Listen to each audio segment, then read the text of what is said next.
মা আছে কি তার কোনো নতুন শাড়ি, বাড়ির সম্মান হবে যে বদনাম আসলে গরিব ওই ফাতেমা, বাড়ির সম্মান হবে যে বদনাম আসলে গরিব ওই ফাতেমা।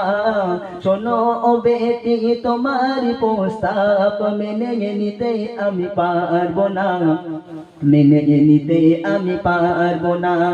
এক ইহুদি নারী ছিল যার বন্ধু ছিল মা ফাতেমা, ভালোবাসা প্রেম মায়া মমতাই ছিল তাদের অনুপ্রেরণা, ছিল তাদের অনুপ্রেরণা।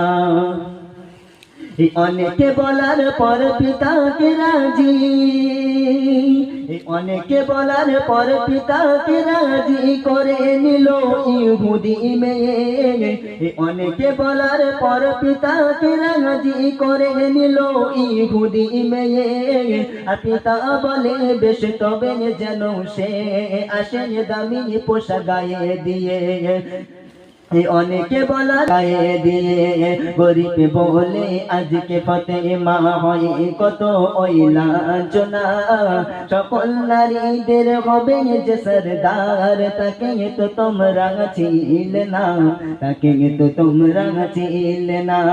এক ইহুদি নারী ছিল যার বন্ধু ছিল মা ফাতেমা, ভালোবাসা প্রেম মায়া মমতাই ছিল তাদের অনুপ্রেরণা, ছিল তাদের অনুপ্রেরণা। মা কেউ তো বোঝে না খোদার মহিমা, কেউ তো বোঝে না।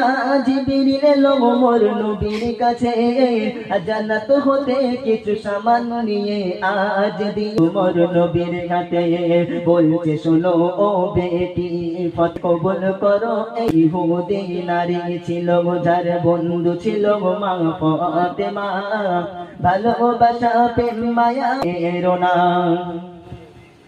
যখন ফাতেমা আসলো সে বাড়ি, যখন ফাতেমা আসলো সে বাড়ি, চমকে ওঠে যত রাজা বাচ্চা।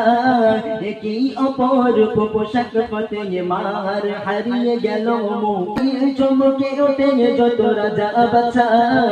কি অপরূপ পোশাক ফাতেমার হারিয়ে গেল মুখের ভাষা। প্রেরণা ছিল তাদের অনুপ্রেরণা।